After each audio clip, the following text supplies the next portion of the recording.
Sa ikalawang araw pagkatapos ng kasal, hindi ko nailagay ang hapunan para sa hipag ko na abala sa panonood ng teleserye at bigla na lamang akong sinampal ng aking asawa. Kaagad kong ibinuhos ang mainit na sinigang sa kanyang ulo at sa malamig na tono ay sinabi ko, kung may mga ngahas pang humawak sa akin ngayong gabi, gagawin ko itong lugar na eksena ng krimen. Wala pa akong 2 araw bilang manugang sa tahong ito, ngunit naunawaan ko na ang lahat. May mga kasal na hindi na kailangang maghintay na ilang taon para ipakita ang tunay nitong mukha.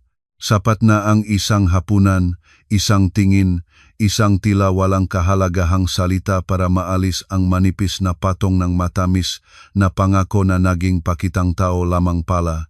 Nang gabing iyon, sa 2 palapag na bahay sa isang tahimik na kalye sa Quezon City, nangingibabaw pa rin ang kapaligiran ng kasal.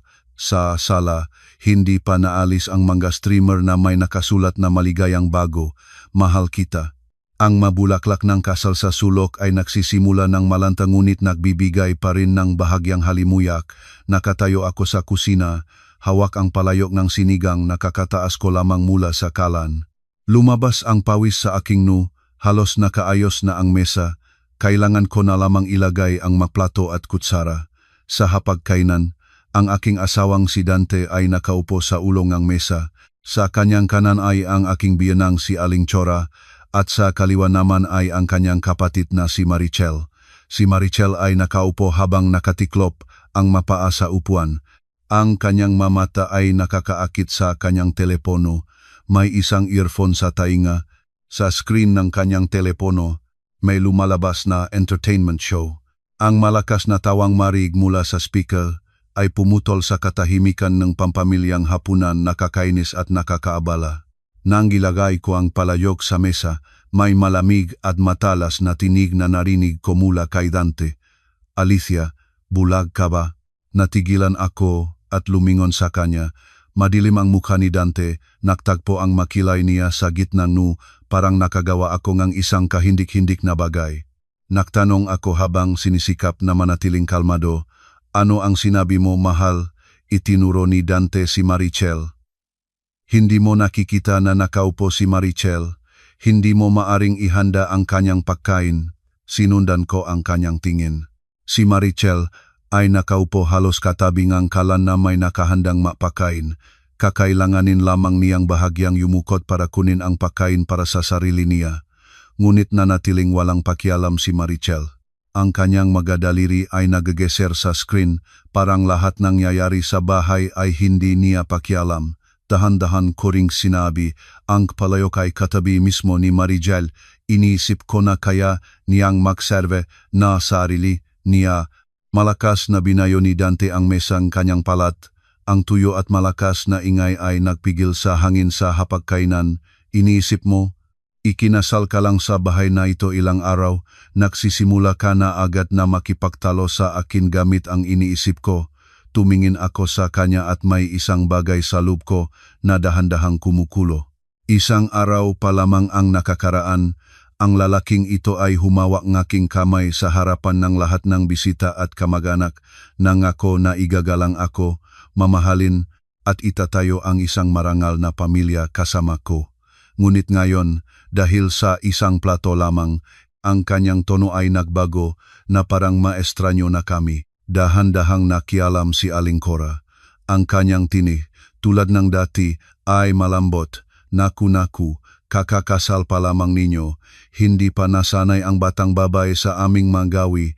Alicia, iho, make seo ka sinigang sa kapatid. Ganon ang gawi namin dito. Ang manugang ang nag-aalaga sa hipag. Tama iyon. Malambot ang kanyang pagsasalita, ngunit hindi malambot ang kanyang tingin. Ito ang tingin ng isang taong sanay sa pagutos ng may gayong kalambutin na mahirap tumanggi.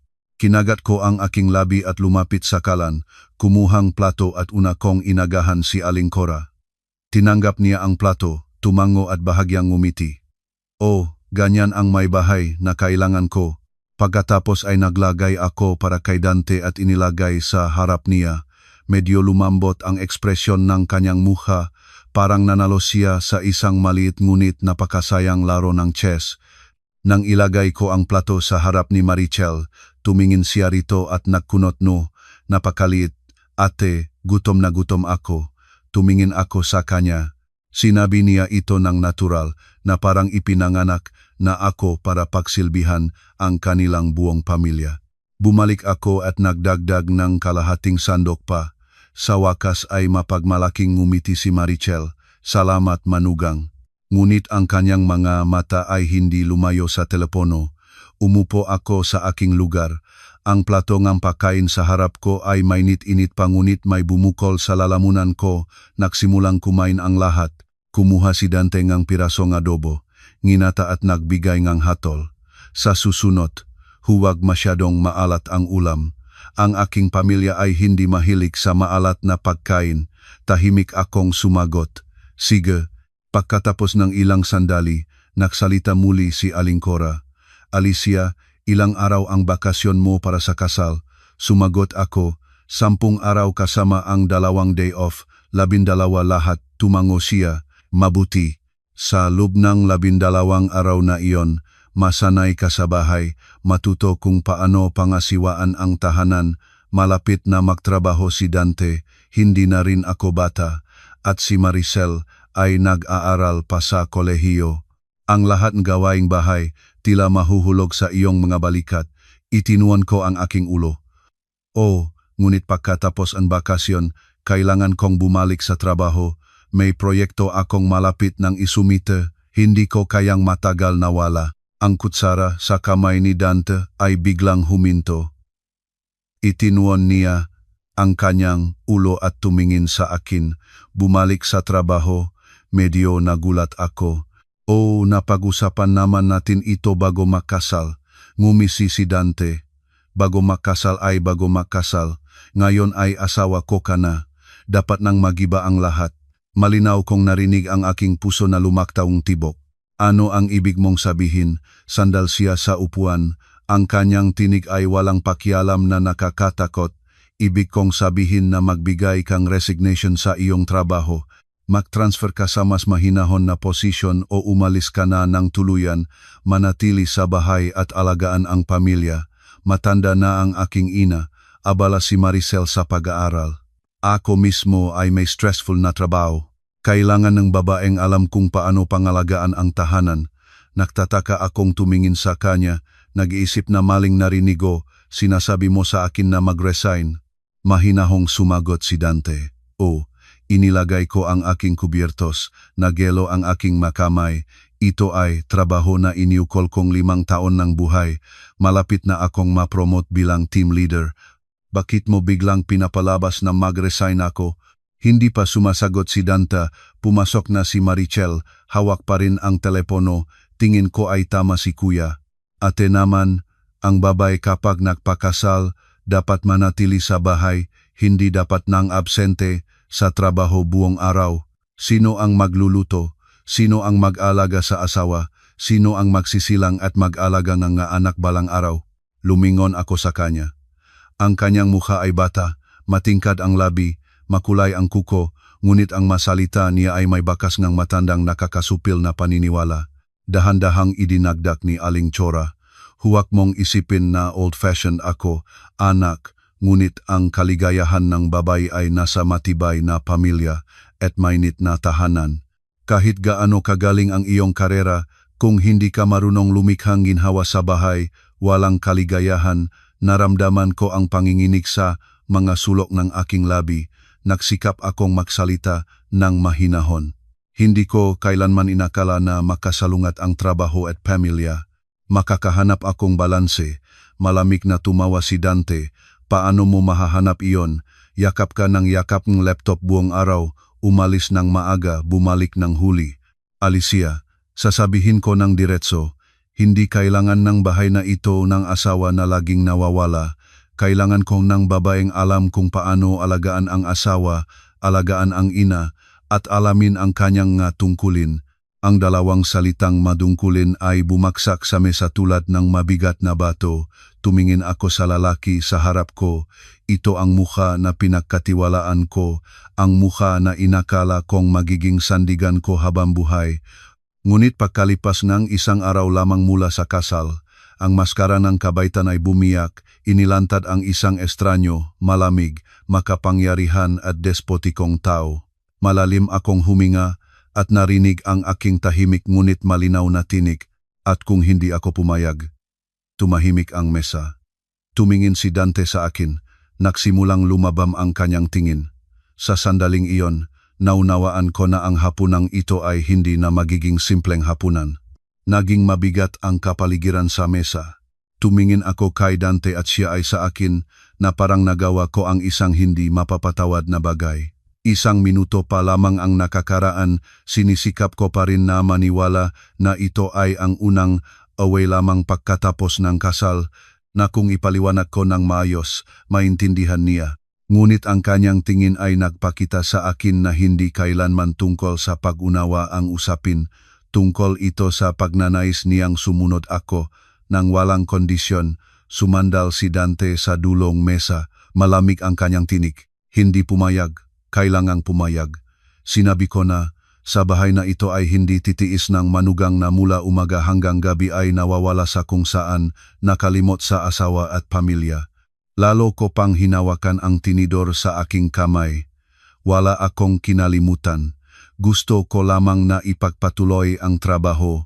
Bago magkasal, ikaw mismo ang nagsabing iginagalang mo iyon. Ngumisi si Dante. Talagang naniwala ka sa mga salitang bago kasal, noon ay iba. Ngayon ay iba na. Ang mga salitang ito ay parang hindi nakikitang sampal na direkta sa aking mukha. Malinaw kong narinig ang pagtibok na aking puso sa dibdib, sabay na may sakit at galit. Nalaman ko na ang lahat ng bukit na dinala niya sa akin sa trabaho, lahat ng pagkakataong nahintay siya sa ilalim ng ulan pagkatapos ng overtime, lahat ng pangako na pagkatapos ng kasal ay magagawa ko pang sundin ang aking passion, lahat iyon ay paraan lamang pala upang maakit ako sa kasal na ito. Dahan-dahang nakialam si Aling Cora. Ang kanyang tinig, tulad ng dati, ay malambot ngunit ang bawat salita ay matalas na tulad ng talim. Alicia, huwag matigas.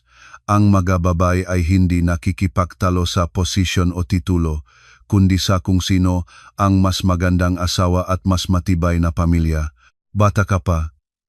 Mag-resign ka muna ng ilang taon, manganak ka. Ayusin ang tahanan. Pagkatapos ay isipin kung ano pa ang gagawin. Hindi pa huli ang lahat. Lumingon ako sa kanya. Nanay, madali ninyong sabihin, ngunit ang trabaho ay mawawala sa akin at ang kinabukasan ko ay nasa peligro rin. Lumabam ang mukha ni Chora. Ganyan ang pakikipag-usap mo sa biyenan mo, malalim akong huminga. Hindi ko nais makipagtalo sa kanya, lalo nang hindi nais gawing battleground ang hapunan, ngunit ang bawat salita nila ay parang naktutulak sa akin hakbang-hakbang patungo sa dulong bangin. Kunot no, ngumisi si Marichel. Bakit kayo nangangamba, ate? Maraming pera ang aming pamilya, hindi na kayo kailangang magpagsikap. Kung ako ang nasa lugar ninyo, matutuwa pa nga ako. Lumingon ako at tumingin sa kanya ng direkta sa mata. Ikaw iyon, hindi ako. Agad na naknipis ang mata ni Marichel. Kuya, narinig mo bang sinabi niya iyon? Tumayo si Dante. Ang upuan ay napalayo at malakas na tumama sa sahig. Nilikha niya ang mesa at tumigil ng direkta sa harap ko.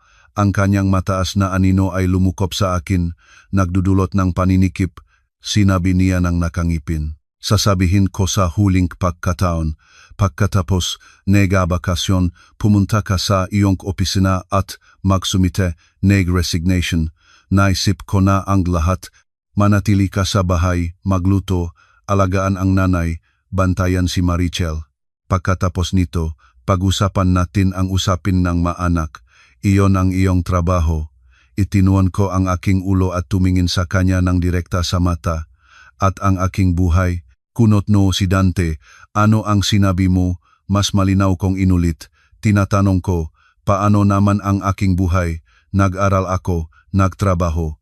Ilang taon ang aking pagsisikap para saan? Para pagkatapos ng kasal ay maging alipin sa sariling bahay? Nakbago ang mukha ni Dante. Nakita ko kung paano pumiga ang kanyang panga. kung paano uminok ang kanyang mga kamao. Nakmadali si Aling Cora na makialam. Tahan na, tahan, mga anak, kalmahin ang sarili. Alicia, huwag magsalita ng ganyan. Dito sa bahay, ang manugang na bagong dating ay natututo munang pangasiwaan ang tahanan. Tama iyon, ngumisi ako. Sa unang pagkakataon mula nang pumasok ako sa bahay na ito, wala na akong pagnanais na panatilihin ang maskara ng kagalang-galang. Ang matuto sa gawaing bahay ay isang bagay, ngunit ang napilitan na isuko ang trabaho at pahintulutan ang iba na magdesisyon para sa sarili mong kinabukasan ay isa pang bagay. Yumukot si Dante sa akin. Ang kanyang tinig ay punong galit, huwag kang mabastos. Kung hindi mo naiintindihan ng maayos, huwag mo akong sisihin kung magiging masama ito. Tumayo ako. Ang distansya sa pagitan namin ay hindi na hihigit sa isang palad. Nagiging mabilis ang aking puso, ngunit ang isipan ay pukpok na malinaw. Hindi ko kailangan ang maayos o masama. Kailangan ko na maunawaan mo ang isang bagay. Hindi ako isang taong maring basta-basta planuhin ang buhay ayon sa gusto mo. Pinalo ni Marichel ang mesa. Anong kabastusan ng manugang? Ikalawang araw pa lamang pagkatapos ng kasal, nakikipagtalo na sa asawa at biyenan, malas naman namin sa iyo. Lumingon ako sa kanya. Malas o hindi, malalaman din natin. Nang masabi ko ito, itinuro ni Dante ang palayok sinigang sa mesa. Sige, matalino ka naman. Ano, pumunta ka ngayon at magsandok ng sinigang para kay Marichel, tapos para sa lahat. Gusto kong makita kung gaano katagal ka pang magiging matigas. Sinundan ko ang kanyang kamay. Mainit pa ang sinigang. Hindi namin nasarapan ang hapunan, ngunit sa aking mamata ay nagbago na ang lahat. Hindi na ito simpleng hapagkainan. Ito ang lugar na sinisikap nilang sirain ang aking kalooban sa pamamagitan ng maliliit na gawaing bahay, sa pamamagitan ng gasalita, sa pamamagitan ng tinatawag nilang nga adat ng pamilya. Dahan-dahang nagsalita ako, binibigyang diin ang bawat salita. Si Maricel ay may manggakamay, si Nanay ay may manggakamay, ikaw rin ay may manggakamay, walang may kapansanan dito, natigilan ang buong silid. Namula ang mukha ni Dante. Alam ko na ang bagay na nagpasigasig sa kanyang pagmamataas, na hanggang sa sandaling iyon ay pinasigla ngang suportang kanyang ina at kapatid. Nagbukas ang bibig ni Aling Cora upang sabihin ang isang bagay ngunit hindi na siya nagawa. Tumadyo si Maricela titinuro sa akin ang daliri. Bantayan mo ang iyong dila. Hindi na siya ang aking tinitiknan. Ang tinitiknan ko ay si Dante lamang. At sa sandaling iyon ay malinaw kong nakita sa kanyang nga mata, hindi na ito lamang iritasyon, kundi galit ng isang taong sanay na kontrolin ang lahat at sa unang pagkakataon ay nakatakpo ang pagtutol. Naunawaan ko na ang usapin ay hindi lalimitahan sa mga salita. Nang sandaling iyon ay natanto ko na mula sa hapunang ito ang aking kasal ay opisyal na nahulog sa kaibuturan kung saan walang kaligtasan. Matiisin akong tiningnan ni Dante. Ang kanyang tingin ay parang nagnanais na tusukin ako. Hindi ko kailanman nakita ang katulad niyang pagka-agresibo. Ang lambing pagmamalasakit, kakayahang sabihin ang tamang bagay na minsan ay pinaniwalaan ko, lahat iyon ay nawala ng walang bakas, nag-iwan sa harap kong isang lalaking gustong manalo sa anumang paraan. Pinisil niya ang ngipin niya. Alicia, ulitin mo. Nakatayo akong walang galaw, malinaw kong narinig ang pagtibok ng aking puso, ngunit ang tinig ay kahangahangang kalmado. Sinabi ko na ang walang may kapansanan dito sa bahay. Kung sino ang gustong kumain, sila na mismo ang magsandok. Pinalo ni Aling Cora ang mesa, tumaas ang kanyang tinig. Ano ang inaakala mong ginagawa mo? Bagong dating pa lamang bilang manugang, ganyan na ang kilos mo. Si Marichel ay nakatayo, ang kanyang mukha ay nagsusunugan. Dante, siya ay hinahamak ang buong pamilya natin, at ikaw ay tatayo at manunuot lamang ba doon? Lumingon ako kay Marichel. Mula sa simula ngang hapunan ay ni minsan siyang hindi nakakuhang sandok, ni minsan siyang nagbuhos ng tubig para sa sarili niya, ngunit nagsasalita siya na parang malalim ang naramdamang insulto. Ngumisi ako. Nagsasabi lamang ako nga katotohanan. Ang buong pamilya ay nagdesisyon na gawing pagsubok ang simpleng pagbuhos ng sinigang upang pilitin akong sumuko. Tama, humakbang palapit si Dante. Ang distansya sa aming dalawa ay naging napakaliit na nakikita ko kung paano namaga ang ugat sa kanyang lig. Nagsalita siya habang binibigyang diin ang bawat salita. Iniisip mo na pinakamagaling ka rito. Ikalawang araw pa lamang pagkatapos ng kasal, sinisikap mo nang umakyat sa ulo ng asawa. Itinuon ko ang aking ulo. Hindi ako umaakyat sa ulo ng sinuman. Hindi ko lamang balak lumuhod. Sa sandaling nasabi ko iyon, sumabok ang silid. Itinutok ni Marichel ang daliri sa akin. Nanay, nakita mo, walang modo talaga siyang manugang. Namutla si Aling Chora at lumingon kay Dante. Anak, tingnan mo. Sinabi ko naman sa iyo, masyadong matigas ang batang babae na ito. Kung hindi ituturo mula sa simula, kalaunan ay wala nang igagalang sa kanya. Tumingin ako sa kanya at may naglamig sa aking likod. Inakala ko na ang aking biyenan ay isang matahimik at mapagbigay na babae. Naunawaan ko na ngayon na ang kanyang kalambutin ay hindi para ipakita ang pagmamahal kundi para itago ang mas mapanlinlang na paraan ng pagpapahina. Muling lumingon si Dante sa palayok ng sinigang sa mesa at sumiga. Ayos, kung ayaw mong magsandok ng pagkain, magsandok kang sinigang. Hindi ako gumala. Itinutok niya ang daliri sa akin. Sinabi ko, magsandok ng sinigang para kay Marichel. Sumagot ako. Kung gusto niyang kumain, siya na mismo ang magsandok. Mataas na tawang si Marichel na nakakasakit sa tainga. Iniisip mo bang isa ka pa ring prinsesa sa bahay na iyong nga magulang? Lumingon ako sa kanya. Hindi, ngunit alam ko nang tiyak na hindi rin ako alipin sa bahay ng asawa ko. Sa sandaling iyon, bigla at walang babala si Dante, nangyari ang lahat ng napakabilis. Nakita ko lamang ang kanyang kamay na kumidlat sa harap ng aking mata. At pagkatapos ay isang matalas at maingay na tunok ang pumutol sa katahimikan ng silid. Nag-apoy ang aking kaliwang pisngi. Natulala ako sa lakas ng bagbog. Tumunog ang aking matainga. Sa loob ng ilang segundo ay lumabam ang aking paningin. Nakatayo akong parang nakabaon sa lupa. Isang kamay ay nakapatong sa dulo ng mesa. Sa aking isipan ay parang nabuhusan akong timba ng malamig na tubig. Hindi ko mapaniwalaan. Ang lalaki na kahapon ay humawak ng aking kamay sa harapan ng dalawang pamilya, ngayon sa isang pampamilyang hapunan, sa harapan ng kanyang ina at kapatid, ay sinampal ako ng walang anumang pag-alangan.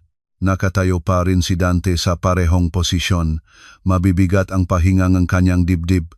Sasabihin ko sa huling pagkakataon, magsandok ng sinigang, dahan-dahan ko siyang hinarap. Ang kalahating aking pisngi ay nagniningas. Ang sakit ay napakalakas na naging manhit na ito, ngunit mas masakit ang nasa loob. May isang bagay na tuluyan ng nasira, wala ng pag-alangan, wala ng pagsisisi, wala ng pagnanais na linlangin ang sarili. Ang lalaking ito ay hindi ako mahal. Hindi tinanggap ng bahay na ito. Ang kailangan nila lamang ay isang masunurin na manugang na maglilingkod, magtatahimik at magtitiis. Nagpanggap si Aling Chora na nagulat. Diyos ko, Dante, bakit mo sinasampalan ang asawa mo sa loob ng bahay?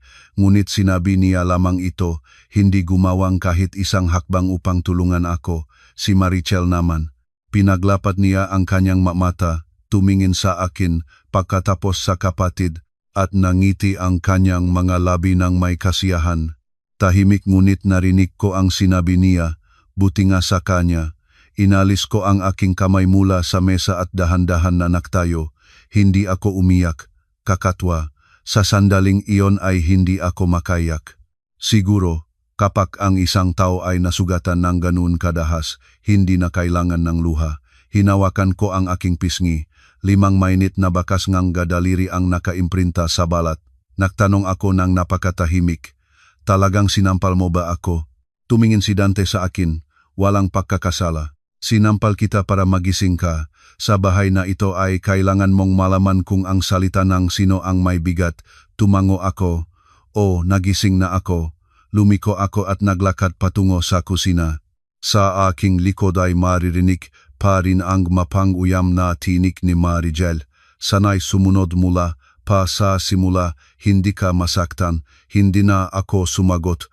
Dumaan ako diretso sa kusina at tumigil sa harap ni palayok ni sinigang na mainit pa rin. Ang mainit na singaw ay umaapoy sa aking mamata. Tumingin ako sa kumakaliskis na ibabaw ng sopas at pagkatapos ay sa aking refleksyon sa salaming pintuan ng aparador, ang aking kaliwang piski ay pula na. Sa sandaling iyon ay tumigil akong maging bagong kasal, isa na lamang akong babay na karanasang binunot mula sa isang maling panaginip. Nakatayo ako sa kusina, kapwa mga kamay ay nakapatong sa malamig na countertop. Mula sa hapagkainan ay maririnig ang matuno, magaang na ingayng mapinggan, ingayng upuan, pagngisi ni Maricel. Lahat ng ito ay tumutusok sa aking utak tulad ng maliliit na karayom. Nagniningas ang aking kaliwang pisngi. Ang sakit ay sobrang lakas na masakit pang kumidip. Ngunit ang nakpalamig sa akin ay hindi ang sakit na iyon, kundi ang pagtanggap na nakita ko ang tunay na mukha ng isang buong pamilya. Yumuko ako at nagbuhos ng isang sandok nung sinigang sa plato. Mainit pa ang sabaw, tumataas ang singaw. Tumingin ako sa nanginginig na ibabaw at bigla ay nakita ko sa ito ang aking malabong refleksyon. Ang mukhang iyon ay hindi na katulad na mukhang babaeng kahapon ay nagsuot ng baro ng kasal, naniniwala na pumapasok siya sa isang mainit na tahanan. Maririnig ang tinig mula sa likod ko. Magmadali ka na riyan. Bakit ka nakatayo diyan? Si Dante ito. Hindi ako lumingon, nakinig lamang ako sa kanyang tinig. Narinig ang pamilyar na tonong pag-utos na parang ang kanyang bagong pagsampaldal sa akin ay ganap na normal. Nagtanong ako ng napakatahimik, hindi mo ba iniisip na nalampasan mo na ang hangganan? Malamig na tumawa si Dante. Kung nag-asal ka ng maayos, wala sanang mangyayari. Mahigpit ko pang hawak ang sandok. Biglang naunawaan ko, para sa mga taong tulad niya, ang tama at mali ay walang kabuluhan. Kailangan niya lamang ng pagsunod. Lumapit si Aling Cora sa pintuan ng kusina. Ang kanyang tinig ay sapat na malakas upang ipakita na sinisikap niyang ayusin ang alitan. Alicia, naiintindihan ko na masakit ka, ngunit masyadong matigas ka rin. Ang asawa mo ay medyo pasabog. Kung nagbigay ka lang, hindi na sana dumating dito ang sitwasyon. Lumingon ako at tumingin sa kanya. Nanay, sinasabi ninyo sa akin na sumuko. Ngayon susuko ako sa mga salita, bukas sa sampal, at sa makakalipas ng maaraw ay susuko na sa buong buhay ko. Natigilan si Aling Cora, siguro hindi niya inaasahan na mag-aatubiling sabihin ko iyon ng diretso sa kanya. Sa labas ninyo, kumilos kayo na parang kayo ang biktima, walang basta-basta na sinampalan. Natanggap mong aralin ang iyong ginawa. Tama iyon. Natawa ako. Tahimik, ngunit nagpatigil sa lahat ng tatlo. Kaya sa bahay na ito, ang sumpalan ng asawa ay tinatawag na aralin. Lumabam ang mukha ni Dante. Bantayan mo ang dila mo. Kinuha ko ang platong sinigang at dahan-dahang lumabas sa sala. Sinundan akong tatlo sa kanilang matingin. Ang bawat hakbang ko ay dahan-dahan at tiwala. Inilagay ko ang plato sa mesa, hindi sa harap ni Maricel, kundi sa gitna. Ang sinigang ay nandito. Kung sino ang gustong kumain, sila na mismo ang mag-serve. Malakas na pinalo ni Dante ang mesa. Alicia, hindi na ako nagtatakot. Kakatwa, ngunit pagkatapos ng samsapalang iyon ang takot sa akin ay parang nasunog. Naiwan na lamang ang malamig, kristal na kalinawan. Tumingin ako ng direkta sa kanyang mga mata. Pakinggan mo akong mabuti. Ang pagsuko ko ay hindi ibig sabihin na mali ako. Ang pagiging tahimik ko ay hindi ibig sabihin na natatakot ako. Ang sampal na iyon ay una at huli. Nang nangahas kang hipuin ako ng ganun, tumayo si Maricel. Ikaw pa ang may lakas loob na magsalita ng malakas. Lumingon ako sa kanya. At mula ngayon, huwag mo na akong kausapin sa tono na pag-utos. Hindi ko obligasyon na pagsilbihan ka. Nakita ni Aling Cora na lumalabas na ang kontrol sa sitwasyon, kaya binago niya ang tono sa mas malambot na bersyon. Alicia, mahal, huwag magpainit ng ulo. Alam ko, Masakit. Ngunit ang bago pang dating sa pamilya, kung sa anumang bagay ay hindi sanay, unti-unti ring maayos. Sa anong pamilya walang sagutan? Tumingin ako sa kanya, at ang lahat ng loob ko ay naging malamig. Kung hindi ko ito personal na nakita, baka sa ilang sandali ay manloloko pa rin ako sa lambot niya. Sumagot ako, ang sagutan ay kapag may kasalanan ang makabilang panik, ngunit dito ay gusto lamang ninyong pilitin akong sumuko. Lumapit si Dante, parang gustong hadlangan ako. Ngunit ngayon ay umurong na ako ng isang hakbang, pinanatili ang distansya at hindi siya inalis sa paningin. Malinaw kong sinabi, huwag kang lumalapit sa akin. Siguro ang tono ngang iyon ang nagpatigil sa kanya. Hindi dahil natanto niya ang kanyang kamalian, kundi dahil naunawaan niya, hindi na ako ang babaeng kahapon ay pumasok sa kanyang bahay. Inurong ko ang upuan, umupo sa dulo, kinuha ang telepono mula sa bulsa ko, ang screen ay nakliwanag sa aking palad. Kunotno si Dante.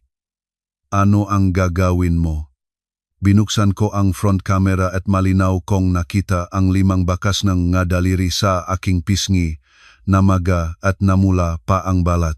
Kumuha ako ang isang larawan, pagkatapos ay isa pa, nanlaki ang mamata ni Maricel. Ano ang litrato mo? Hindi ko itinaas ang aking ulo, sumagot ako, ebidensya, naging tahimik ang silid.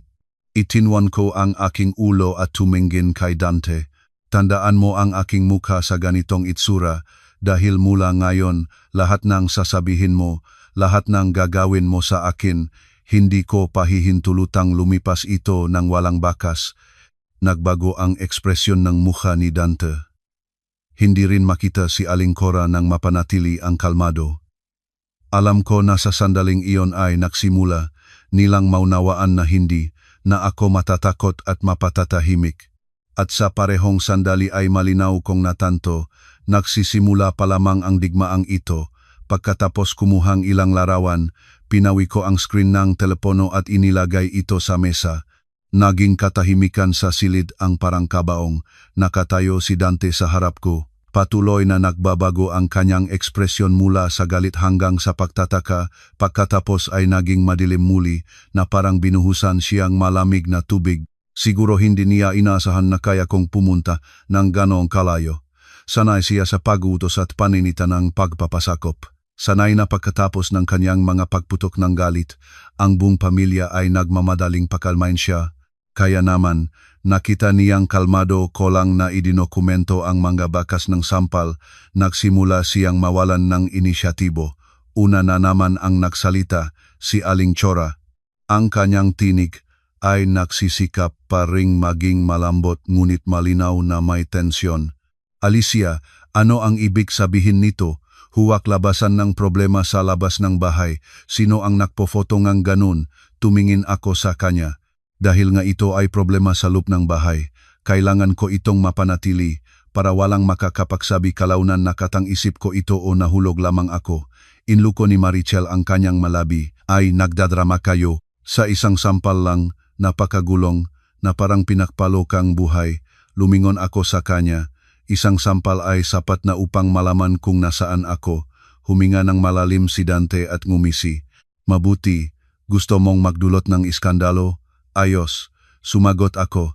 Hindi ako ang nagdulot ng iskandalo. Ikaw ang unang nagabot ng kamay. Siniksik niya ang kanyang mata. At ano ang gusto mo? Nagtayo ako at tumingin sa kanya ng hindi kumikidip. Gusto ko na humingi ka ng tawad. Natawa si Maricel ng malakas na parang narinig niya ang pinakanakakatawang biro sa mundo. Mangarap ka, ate. Kunotno rin si Aling Cora. Alicia, huwag kang malayo. Sumulpot si Dante. Ikaw rin ay matigas ang ulo. Ganyan siya nagpasabog. Hindi ka sumunod, kaya hindi siya napigilan. Kakakasal pa lamang kayo. Bakit gagawin mong malaking usapin ang maliit na bagay? Sumagot ako, binibigyang diin ang bawat salita. Walang pinapalaki. Sinisikap ninyo ang bawalisin ang isang bagay na talagang hindi maliit.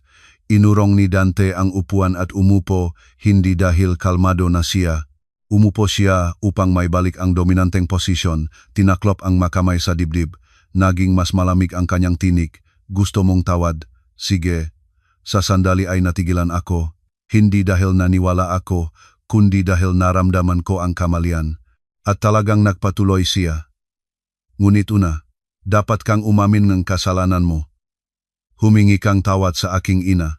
Humingi kang tawad kay Marichel para sa iyong kabastusan at pagkatapos ay mangako na hindi ka na muling makikipagtalo sa asawa sa harap ng pamilya. Tumingin ako sa kanya at biglang naramdaman ang kapaitan at pakatawang pagbagsak sa aking dibdib. Nagtanong ako, ibig sabihin, sinampal mo ako, ngunit ako pa rin ang unang dapat humingi ng tawad. Walang batayang sumagot si Dante, kung hindi mo ako pinagpuyos, wala sanang mangyayari. Nun ko tuluyan ng naunawaan. Ang usapin ay hindi kung hindi niya, alam na mali siya. Alam niya, ngunit nais pa rin niyang baliktarin ang lahat upang ako ang masisi. Kinuha ko ang aking telepono. Hindi ko na matandaan kung kailan ko binuksan ang voice recorder. Siguro sa sandaling sumilab ang aking pisngi, automatikong kumikilos ang aking instinct ng pagpapanatili. Pinindot ko ang ISAF, binago ang pangalan ng file sa hapunan ng ikalawang araw. Habang ang aking mga daliri ay nagageser sa screen, sinabi ko, magpatuloy ka, pakikinig ako ng mabuti.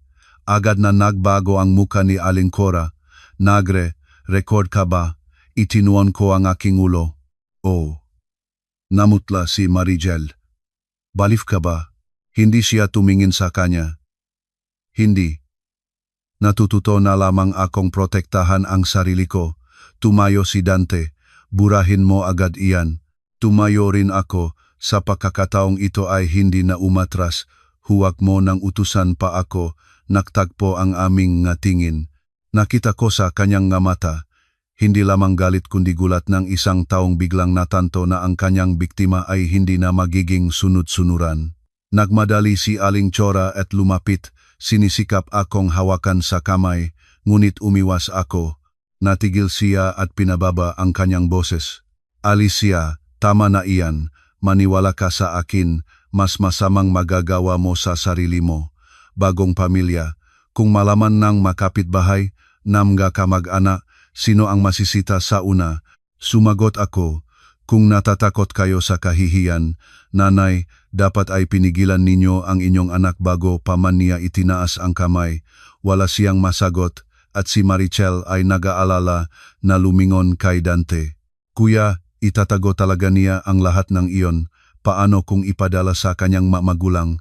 Sa narinig ko ito, tuluyan na akong nanigas.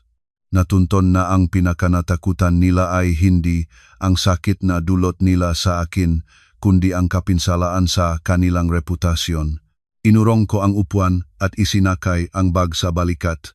Hindi ko matapos ang hapunang ito. Nakihadlang si Dante sa aking landas. Saan ka pupunta? Tumingin ako sa kanya. Sa aking silid, umungal siya. Hindi ko pinahintulutan. Natawa ako. Isang maikling halakak na kaibang-kaiba sa aking sarili. Para pumunta sa aking sariling silid, kailangan ko pa nga iyong pahintulot. Matapos sabihin ito, humakbang na ako sa tabi. Nais ni Dante na hawakan ang aking kamay ngunit marahil naalala ang voice recorder. Sa isang bahagi ng segundo ay natigilan. Ang bahaging segundo na iyon ay sapat para makaraang ako sa kanya at humayo sa hagdanan. Maririnig ang mabilis na tini ni Aling Cora sa likod ko. Alicia, teka, hindi pa ako tapos, hindi ako lumingon. Alam ko na kung manatili pa ako doon kahit isang minuto pa, maaari akong umiyak o magsabi pa ngang mas mapait na bagay. At ngayon ang pinakakailangan ko ay hindi ang pagpapatuloy ng argumento kundi ang pagtsalma at pag-isip kung ano ang gagawin ko. Mabilis akong umakyat sa hagdan, mahigpit na hawa ang sintas ng bag na nangutla na ang aking mabuko ng daliri. Ang bawat hakbang ay parang halong kahihiyan at kaliwanagan. Hindi ako umiyak kahit hindi na nagpapatuloy hanggang sa isarang pintong kwarto sa aking likod na nahihiwalay sa akin mula sa mga sigaw, ingay ng pinggan at nagagalit na pahinga sa ibaba. Doon palang naramdaman ko ang yumuko nga aking matuhod, sumandal ang aking likod sa pinto at dahan-dahang bumaba sa malamig na sahig. Ang silid ay nag-iingat pa ngang kapaligiran ng unang gabi ngang kasal. Hindi pa napapalitan ang pulang kumpol ng kama. Nananatili ang mga streamer at dekorasyon sa aparador, ang mga kahon ng regalo sa sulok, mga bulaklak sa dresser, lahat ng ito ay parang nanguyam sa akin. Isang araw lamang ang nakakaraan ay inakala ko na ang silid na ito ang magiging simula ng bagong buhay. At ngayon ito ay naging lugar na kailangan kong takasan upang makahuminga ng maunti. Kinuha ko ang telepono at muli ko itong binuksan sa front camera. Naging mas namumula at namaga ang aking kaliwang pisngi. 5 bakas nga mga daliri ay malinaw na lumabas sa balat bilang tiyan ko na paalala na lahat ng iyon ay totoo. Kumuha akong ilang larawan sa iba't ibang anggulo na may mas magandang ilaw at inisave ang mga ito sa hiwalay na folder. Pagkatapos ay binuksan ko ang audio recording at mabilis na pinakingan. Tinig ni Dante, tinig ni Aling Cora, tinig ni Marichel. Ang bawat salita ay malinaw. Ini-upload ko ang lahat ng ito sa cloud storage at pagkatapos ay nagpadala ng kopya kay Bea, ang aking pinakamabuting kaibigan. Ang mensahe ay maikli, "Malaya ka ba? May seryosong problema ako." Hindi agad sumagot si Bea. Naunawaan ko na sa oras na iyon siya ay marahil ay nasa trabaho pa. Pinawi ko ang screen, itinuon ang aking ulo sa kisame.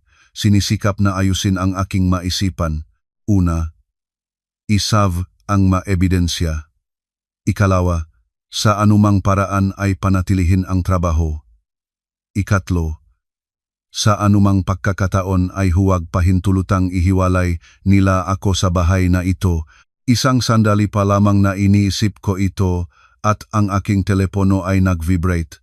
Ito ay mensahe mula sa aking boss na si Ginoong Reyes. Sumabo ang aking puso.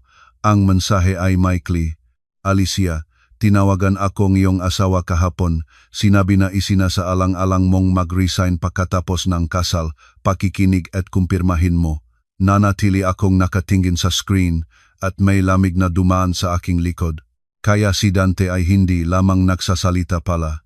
Nagsimula na siyang kumilos bago pa man ako lumampas sa pintuan ng bahay na ito. Nais niyang putulin ang aking makaparaan ng pag-alis, gawin ang aking pagbibitiw na magagawang katotohanan. Agad akong tumawag kay Ginoong Reyes. Sa sandaling sumagot siya, nagsalita na ako. "Ginoong Reyes, pasensya, nasa abala sa holiday. Hindi ako magre-resign at walang pinahintulutan ko na pag-usapan ito para sa akin." Naging seryoso ang tining ng boss. Inisip ko na may mali. Kaya naman naksulat ako. "Ayos ka ba?" Nagsipag mag-isip ngang ilang segundo. Ayaw ko pang ikwento ang lahat sa telepono ngunit hindi ko rin kayang itago ng tuluyan. Okay naman ako, ilang personal na bagay lamang. Nais ko lamang kumpirmahin na pagkatapos ng bakasyon ay babalik ako sa trabaho tulad ng dati. Agad na sinabi ni Ginoong Reyes, "Sige, maging panatag. Sa kumpanya, ang iyong sariling desisyon lamang ang mahalaga." Dahan-dahang huminga. "Oh, maraming salamat po." Natapos ang tawag, ngunit ang aking mga kamay ay malamig pa rin. Kung si Ginoong Reyes ngayon ay hindi nagtanong, baka hindi ko na nalalaman kung gaano karami na ang pinlano ni Dante. Habang nag-isip ako, mas nagiging mahigpit ang aking lalamunan. Ang lalaking ito ay hindi lamang gustong kontrolin ang aking buhay. Nais niyang alisin ang lahat ng nagbibigay sa akin ng kakayahang tumayo. Bigla na lamang may kumatok sa pinto. "Alicia, buksan mo, si Dante ito." Nanatili akong hindi gumagalaw. Mas malakas na kumatok siya. Sinabi ko, "Buksan mo ang pinto." Hindi pa rin ako sumasagot. Maya-maya ay pumasok ang tinik ni Aling Chora. Mas malambot ngunit hindi rin mababa ang determinasyon. "Alicia, anak, buksan mo. Kailangan ng nanay na makausap ka. Kahit anong mangyari sa mag-asawa, kailangan itong lutasin sa loob ng kwarto. Huwag magpapalala ng ganitong bagay." Tinanaw ko ang pinto, tuyo ang aking lalamunan. Alam ko na kung bubuksan ko ito ngayon, hindi nila ako bibigyan ng oras na mag-isip. pipilitin nila akong magsalita, pipilitin nilang umamin ng kasalanan, pipilitin nilang sumuko. At sa sandaling susuko ako ngayon, palagi na akong susuko. Tumayo ako, lumapit sa pinto, ngunit hindi binuksan, nagsalita ako ng sapat na malakas upang marinig sa labas. Ayaw ko pang makipag-usap ngayon. Kapag handa na ako na mismo ang magsasabi. Sa labas ay sumandali ang katahimikan, at pagkatapos ay umungal si Dante, huwag kapagilas. Ipinuwesto ko ang aking mamata. Ang aking kamay ay nasa lock, ngunit ang tinik, nang muli akong nagsalita, ay kahangahangang kalmado. Kung magpapatuloy ka sa pagbubukas ng pinto ng sapilitan, magpapatuloy ako sa pag-record. Sa likod ng pinto ay natuluyan ang katahimikan na tumagal ng ilang segundo, at pagkatapos ay narinig ko ang mga hakbang ni Dante na lumayo. Malaon ay narinig ang mahinang nagagalit na bungal ni Marichel mula sa ibaba. Naging tahimik na ang silid.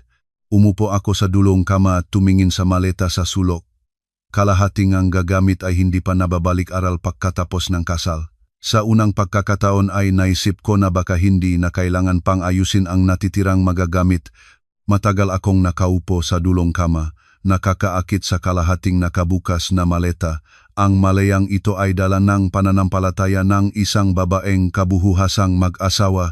Inakala ko na ibebenta ko ang bawat damit sa aparador, ilalagay ang bawat bagay sa shelf, hakbang-hakbang gagawin ang silid na ito na aming tahanan. Ngayon, tinitingnan ko ito, nakikita ko dito ang isang tahimik na landas ng pag-alis, naghihintay ng aking desisyon sa sulok ng silid.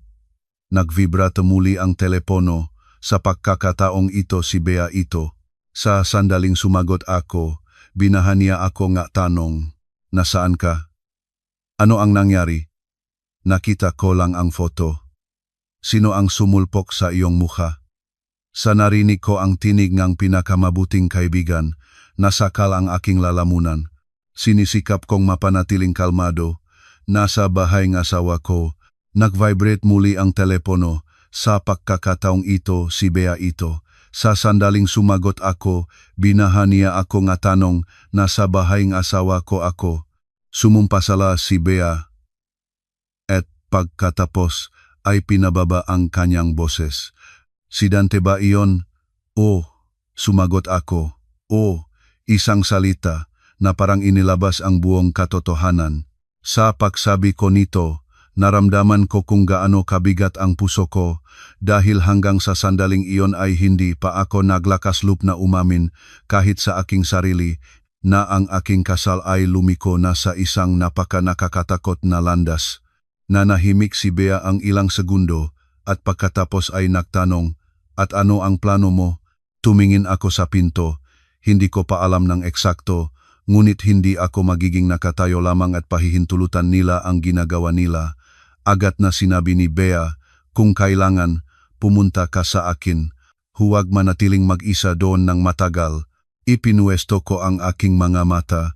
Iniisip ko rin iyon, ngunit paano ako aalis? Kailan aalis? Kailangan kong pag-isipang mabuti ang lahat. Kilala ni Bea ang aking karakter, kaya hindi siya nagmadali. Sinabi niya lamang, tandaan mo ang isang bagay, huwag burahin ang kahit anong bagay. Mga photo, recording, mensahe ay save ang lahat. At kung maramdaman mong hindi ligtas, agad akong tawagan. Tahimik ko itong sinabi. Sige, pagkatapos ng tawag, nanatiling nakaupo. Ang masalita ni Bea na huwag manatiling mag-isa doon ng matagal ay umikot sa aking isipan. Lumingon ako sa aparador. Sa isang tabi ay nakabitin ang aking mga damit, maayos na nakaayos. Sa kabilang tabi ay ang mga damit ni Dante.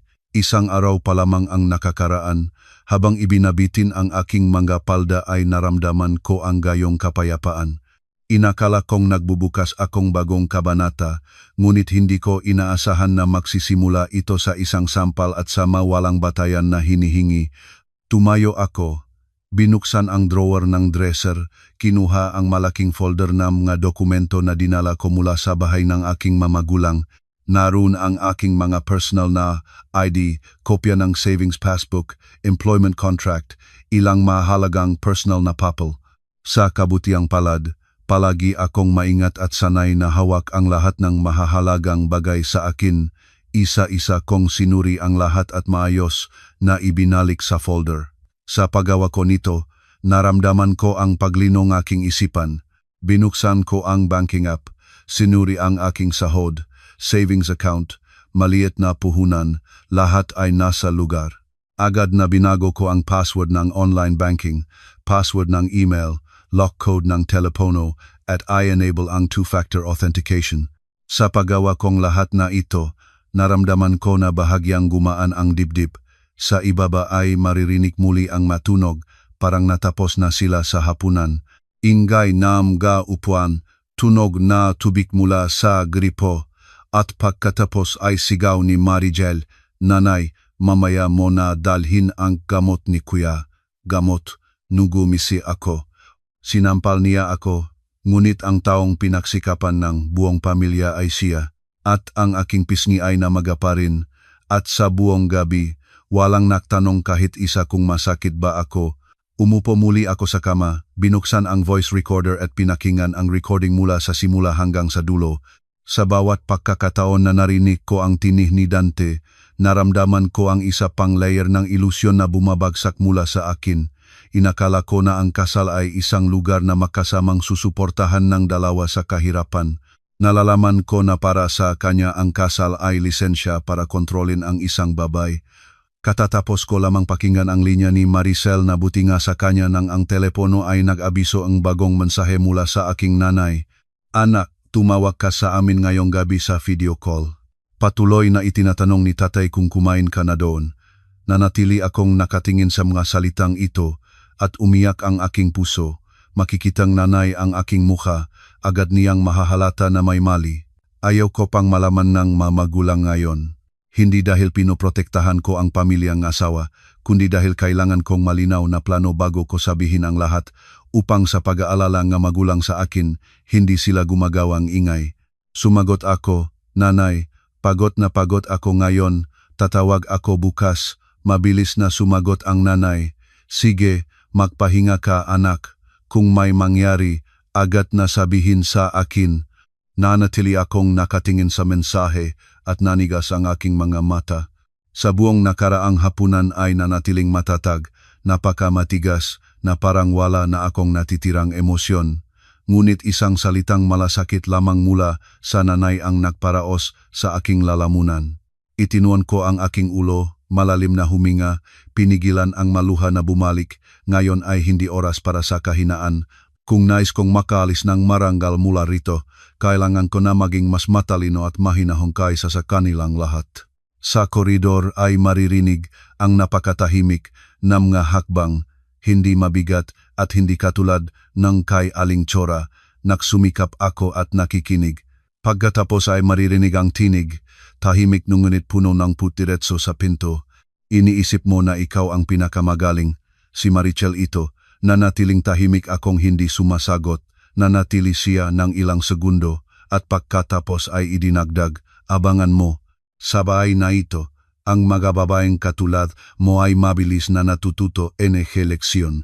Tumakbo ang kanyang mahakbang pababa ng hagdan, nanatiling nakatingin sa saradong pinto at ang lahat ng loob ko ay nagyelo. Kahit ngayon ay hindi nila iniisip na itama ang kanilang pagkakamali. Inisip nila kung paano mapipilitan akong sumunod, kaya lalo na ay hindi na ako magpapakita ng kahinaan. Iniabot ko ang aking kamay, inilipat ang maleta malapit sa kama at dahan-dahang binuksan ito. Inilipat ko ang maleta sa pinakadulong kama at binuksan ang takip. Ang pamilyar na hanggang sakit na amoy ng malinis na damit at fabric conditioner ay humampas sa aking ilong. Isang araw pa lamang ang nakakaraan ay isa-isa ko ring naksalansan ang bawat gamit na dinala ko rito. Maingat na inuri-uri, ano ang susuotin sa bahay, ano ang sa trabaho, at ano ang para sa pagbisita sa mga magulang. Noon ay inakala ko na naghahanda ako para sa bagong buhay, ngunit ngayon ay naghahanda na ako ngang paraan ng pag-alis. Hindi ko inayos ang lahat. Pinili ko lamang ang pinakakailangan at nagpak ng maayos hanggat maari. Ilang pangkat ng damit pang tatrabaho, isang komportableng suit para sa paglalakbay, folder ng mga dokumento, charger ng telepono, kaunting pangunahing gamot sa balat. Sa bawat ilalagay na gamit sa maleta, naramdaman ko ang lino nga aking isipan, malinaw kong naintindihan. Kung inisip ko nang umalis, hindi ako maaring hayaan ang emosyon na muling mahila sa loob. Nakvibrat ang telepono muli, mensahe mula kay Dante. Buksan mo ang pinto. Ilang segundo akong nanatiling nakatingin sa screen, pagkatapos ay pinawi ko ito, hindi sumagot. Hindi pa isang minuto ay dumating na ang isa pang mensahe. Huwag magpalaki, kausapin tayo ng maayos. Ngumisi ako, sinampal niya ako, tinawagan ang aking boss upang ihanda ang lupa para sa aking pagbibitiw. Sinikap ng buong pamilya nilang ay corner ako at ngayon ay sinasabi nila na ako ang nagpapalaki ng usapin. Tila sa kanilang mata, ang kahit anong pagtutol ko ay labis na iyon. Hindi na ako sumagot. Binuksan ko ang manotes sa telepono at nagsimulang mabilis na mag-type ng listahan ng mga dapat gawin. Una, ay save ang lahat ng ebidensya. Ikalawa, sa anumang pagkakataon ay huwag mapasok sa emosyon sa mga pakikipag-usap sa pamilyang asawa. Ikatlo, umalis doon sa unang pagkakataon na ligtas. Ikaapat, bukas ng umaga, makipag-ugnayan kay Bea. 5. Humanap abogado kung lalala ang sitwasyon. Pagkatapos isulat, binasa ko muli ang malinya na ito at inisaf. Alam ko na kailangan kong kumilos na parang ito ay isang mahalagang proyekto na hindi pinapayagang masira ng panloloko. Dahil sa labanan na ito, kung magpapakita akong kahit kaunting kahinaan, ibibigay nila iyon bilang pagkakataon para lalo pang pigilin, kumatok muli sa pinto. Sa pagkakataong ito ay tinik ni Aling Chora. Alicia, anak, may gamot dito ako para sa iyong mukha. Tumingin ako sa pinto at mapait na ang pakiramdam ko. Kung talagang nag-aalala siya sa akin, pinigil sana niya ang anak niya mula sa simula. Ngunit ngayon ang gamot ay paraan lamang upang ipakita na hindi siya masama, upang mayroon siyang may pagmamalaki kalaunan na inaalala niya ako. Sumagot ako sa kabilang pinto. Hindi na ako kailangan. Salamat. Nanahimik si Aling Korang ilang segundo, pagkatapos ay nagpatuloy. Kahit anong mangyari, ikaw ang aming manugang. Kahit anong mangyari, kausapin natin ng mahinahon. Alam ko, nasa pagkabigla ka pa, ngunit ang nakaasawa ay dapat matuto ng sumuko kaunti para may kapayapaan sa bahay. Ipinwesto ko ang aking mga mata, mahigpit na hawak ang telepono sa kamay. Muli ang sumuko na iyon, sumuko sa salita, sumuko sa gawa, sumuko sa sampal at hanggang saan pa ang susuko. Tahimik ko ring sinabi, ngunit malinaw ang pagbigkas. Kung talagang gusto ninyong mapayapaan ang bahay, nanay, ang dapat ninyong ituro sa inyong anak ay ang huwag itaas ang kamay. Sa labas ay naging katahimikan. Pagkatapos ng ilang sandali ay narinig ko ang mga hakbang ni Aling Chora na dahan-dahang lumayo. Sandali akong nanatiling nakaupo. At pagkatapos ay tumayo at pumunta sa banyo. Sa salamin, ang aking kaliwang pisngi ay nakulay ng madilim na pula, may maliit na pamamaga sa pisngi. Inilagay ko ang malamig na tuwalya.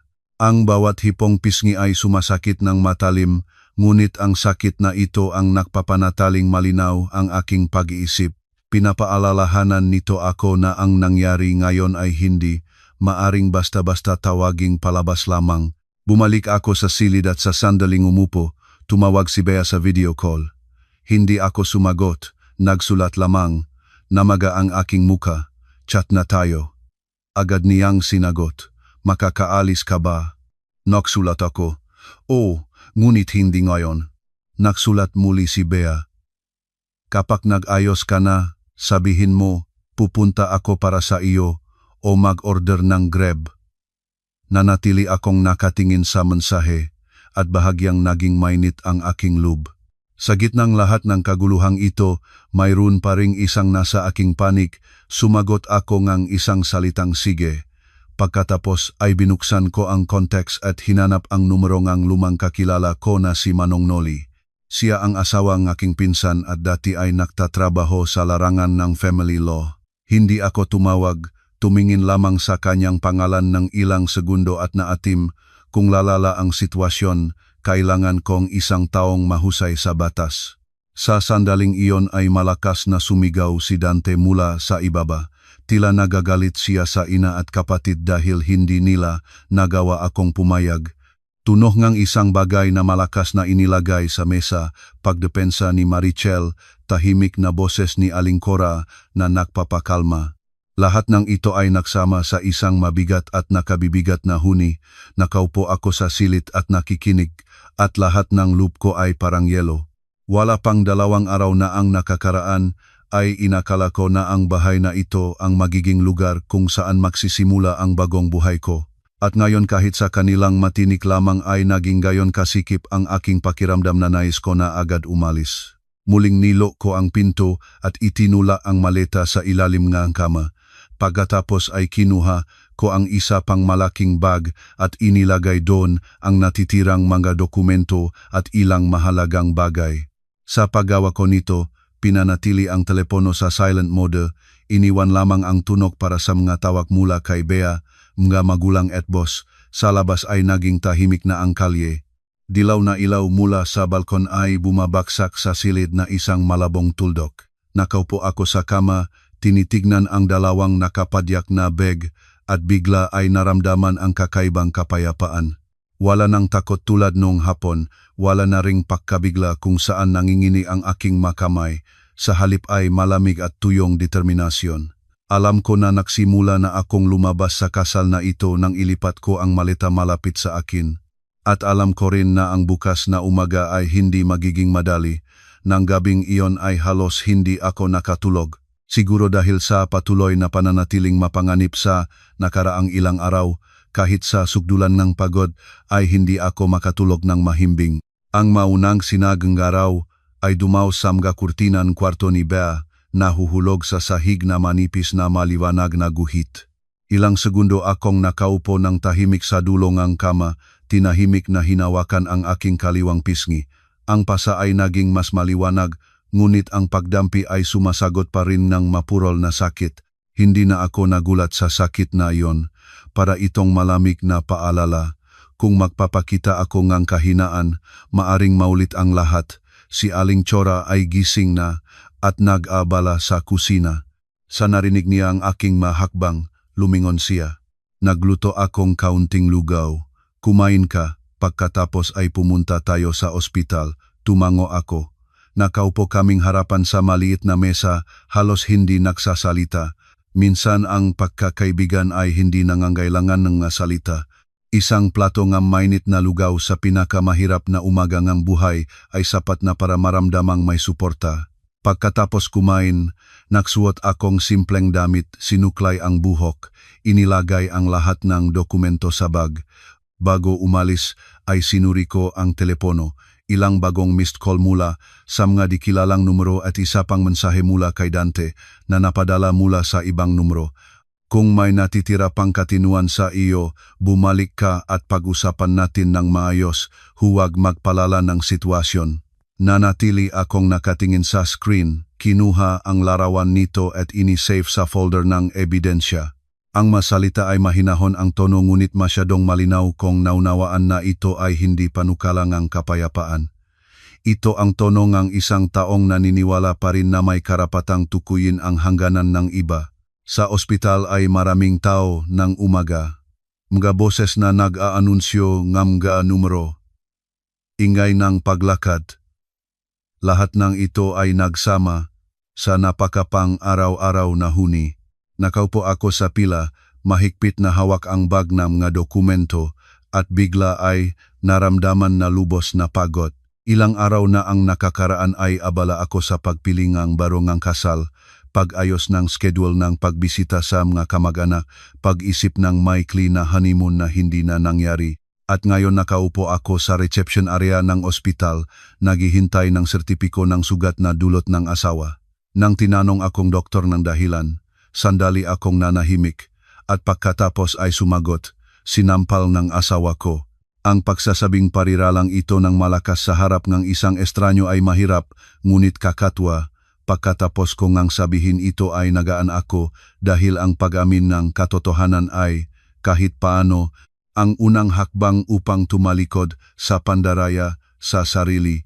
Pagkatapos ngang pagsusuri, kinumpirma ng doktor ang pasa na malambot na tisyu sa kaliwang bahaging pisngi, pamamaga at inirekomendang subaybayan.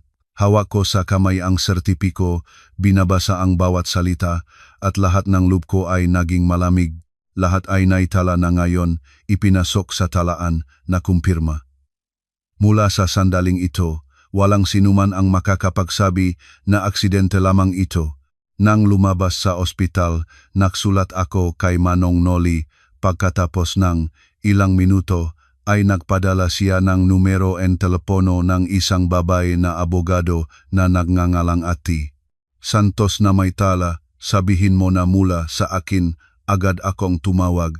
Sa kabilang dulo ay maririnig ang isang mahinahon at malinaw na tinig ng babae. Sa pakikinig sa akin, itinakda ni Ati Santos ang pagpupulong sa kanyang opisina sa hapon.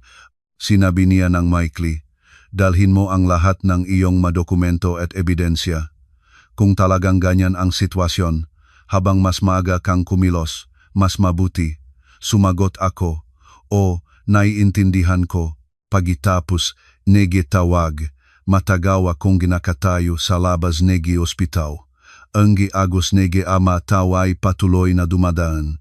Ang bawat isa ay may sariling kwento, at ang aking kwento na ilang araw lamang ang nakakaraan ay isang maingay na kasal, ay naging sertipiko ng medikal at pakikipagpulong sa abogado. Napakabilis, na parabang bangunot.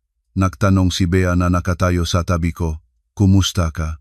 Tumingin ako sa sertipiko sa aking kamay at sinabi, okay.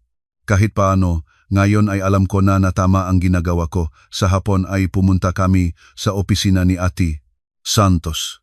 Ito ay isang maliit ngunit maayos at tahimik na lugar. Nakaupo ako sa harap niya, isa-isa kong inilabas mula sa bag, mga larawan ng pasasamuha, sertipikong doktor, audio recording, mga mensahe, sertipiko mula sa boss na nagpapatunay ng pakikialam ni Dante sa aking trabaho. Maingat na sinuri ni Ati Santos ang lahat. Paminsan-minsan ay nagtatanong ng maikling tanong upang linawin ang pagkakasunod-sunod ng mga pangyayari. Sa wakas ay ibinaba niya ang mga dokumento at tumingin sa akin ng direkta sa mga mata. Ganap na tamang gawa mo ang agad na umalis doon. Kung ang isang kasal ay nagsisimula sa karahasan at pamimilit tulad ng iyong kaso, ang kahit anong pagtatangkang bumalik ay magpapalala lamang ng kontrol. Nakaupo ako at tahimik na nakikinig. Nagpatuloy siya, kung matibay ang iyong desisyon na tapusin ito, maghahanda tayo para sa diborsyo. Ang pinakamahalaga ay huwag mapasok sa pangakit. Huling sandaling humingi nga ang tawad o presyon mula sa kanilang panig. Nagtanong ako, paano kung maksimula silang makwala, pupunta sa aking makamahulang o sa aking trabaho? Akat na sumagot si Ati Santos, mas mabuti para sa iyo iyon kung magpapatuloy sila sa pananakot, basta dokumentado mo ang lahat ng ebidensya. Mula ngayon ay huwag makipagpulong sa kanila ng mag-isa, lahat ng kontakto sa pamamagitan ng telepono lamang, nga mensahe o sa pamamagitan ng kinatawan. Tumango ako. Nang lumabas kami sa opisina, NG Abogado, gabi na. Ang hangin ng kalye ay nagdadala ng init at alikabok. Ngunit naramdaman ko ang paglino ng aking isipan. Hindi dahil naayos na ang lahat, kundi dahil sa unang pagkakataon mula sa sampal ay tumigil na akong maramdaman na isang latak sa malakas na agos. May plano na ako, may ebidensya, may legal na suporta, may mga kaibigan at magulang sa aking likod. At kung ang pamilyang iyon ay nag-isip pa rin na babalik ako upang maging masunuring asawa, nakamali sila sa sandaling lumakay ako sa sasakyan ng araw na iyon. Pagkatapos ng 3 linggo, opisyal na naisampa ang petisyon ng diborsyo. Nakaupo ako sa opisina ni Ati Santos. Tinitignan ang folder ng mga dokumento na lalong nagiging makapal araw-araw at tila tinitingnan ko ang mabungangang bagyo na lumipas sa aking buhay. Malarawan ng pasasamuha, sertipiko ng doktor, audio recording ng hapunan na iyon, nakbabantang mensahe mula kay Marichel, mapanghilingang mensahe mula kay Dante at kahit ang pakikipag-ugnayan sa aking boss tungkol sa pakikialam ni Dante sa aking trabaho. Lahat ng ito ay hindi na magkakahiwalay na pangyayari, kundi malinaw na larawan ng isang kasal na mula sa simula ay pagkakamali. Hindi na natiling walang ginagawa ang pamilyang iyon. Sa una, patuloy na tumawag si Dante mula sa mga di kilalang numero. Nang hindi ako sumagot, nagsulat siya. Nalagpasan ko ang sarili ko. Pasensya, huwag magdulot ng iskandalo, ayusin natin ito bilang pamilya. Nang nagpatuloy akong tahimik, nagbago siya sa maasim na tono. Iniisip mo na sa ilang recording at mga larawan ay magagawa mo ang anumang gusto mo? Kung pumunta ka ng ganoon kalayo, huwag mo akong sisihin kalaunan. Binabasa ko ang lahat, kumukuha ng screenshot, nagsasafe.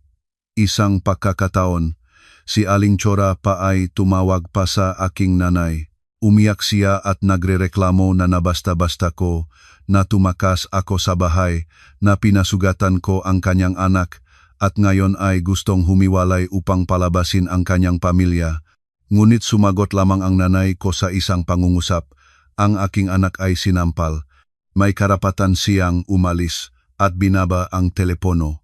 Sa unang pagkakataon sa buhay ko, malalim na naunawaan ko ang kahulugan, salitang matatag na sandigan, naganap ang medyasyon ng hukuman. Hindi nagtagal pagkatapos nito, pumunta ako kasama si Ati Santos. Pumunta si Dante kasama si Aling Chora. Hindi nandun si Marichel, ngunit ang kapaligiran ng put mula sa kanilang pamilya ay hindi nawala. Patuloy na tumingin sa akin si Dante sa buong oras. Ang kanyang tingin ay punong galit at pagdaing. Siguro hindi niya maunawaan kung paano ang babaeng maingat na tumango sa kanya sa harap ng altar ay ngayon nakaupo sa kabilang panik na may tuwid na likod at malamig na tingin. Tinanong ng hukom, pumapayag ba ako sa reconciliation? Malinaw ko itong sinagot, hindi. Tinanong siya kung ano ang dahilan. Sumagot ako, dahil hindi ako makakapagsimulang mabuhay kasama ang isang taong gumagamit ng karahasan at isang pamilyang itinuturing na normal ang pamimilit at control. Agad na nagprotesta si Dante. Isang beses lamang akong nagpasabog at iniwan niya ako, gumawa ng iskandalo, nag-record pang lahat na parang naghahanda siya ng maaga. Tumingin ako sa kanya at sa unang pagkakataon ay wala na akong naramdamang sakit, tawa na lamang ako. Nagtanong ako, kung hindi mo na talaga ang maebidensya ng araw na iyon, aamin ka ba ngayon na sinampal mo ako? Walang masagot si Dante. Inilagay ni Ati Santos ang voice recorder sa mesa. Naging tahimik ang silit nang marinig ang malinaw na tinig ni Dante mula sa gabing iyon. Sasabihin ko sa huling pagkakataon, magsandok ng sinigang. Pagkatapos ay tunog ng sampal, tinig ni Marichel na buti nga sa kanya at mga salita ni Aling Chora na dapat akong sumuko. Ang bawat tunog ay bumaksak sa katahimikan ng maliit na silit tulad ng gunting na pumutol sa huling layar ng kanilang kasinungalingan. Pagkatapos nito ay naging mas madali ang lahat. Nagpatuloy ang proseso. Hindi na sila naglakas loob na magpiga tulad ng dati, ngunit nagsisikap pa rin nilang magpaliban. Hindi ako nagmamadali. Bumalik na ako sa trabaho. Tinupat ni Ginoong Reyes ang kanyang salita at hindi pinahintulutan ang sinuman na makialam sa aking mga bagay. Si Bea ay naghihintay pa rin sa maleta at magaan na silit. Ang mga magulang ay tumawag araw-araw, hindi nagmamadali, hindi nagreklamo, simpleng nagpapaalala lamang na kumain ng maayos at mag-ingat sa sarili. Pagkatapos ang ilang buwan, nabigyan ang panghuling desisyon. Lumabas ako sa gusalingan hukuman, hawak ang dokumento, at itinuon ang aking ulo sa maliwanag na asul na langit. Ang hangin ay malambot na humipo sa aking mukha. Ang pasasapisngi ay matagal nang gumaling, ngunit alam ko na mayroong mas mahalaga kaysa sa gumaling na sugat. Napanghalakhan ko ang aking sarili. Hindi ko naligtas ang kasal na iyon, ngunit nailigtas ko ang aking buhay mula sa pakiking durok dito. Pagkatapos nito ay nag-focus na ako ng buo sa trabaho, nagupang maliit na apartment malapit sa opisina. Sa weekend ay pumupunta sa mga magulang, minsan nakpupunta sa sinehan kasama si Bea at unti-unting natututo na mabuhay ng mahinahon nang hindi nahahanapin pa ang iba para sa katahimikan. Hindi na ako naniniwala ng bulag sa magagandang pangako, ngunit hindi ko rin nawala ang tiwala sa aking sarili dahil sa isang nabigong kasal. Naunawaan ko na ang isang babae ay maaring mahalin ng buong puso, ngunit kailangan pa rin niyang mapanatili ang landas ng pag-alis, ang matalim na kaisipan at ang dignidad ng pagpapahalaga sa sarili.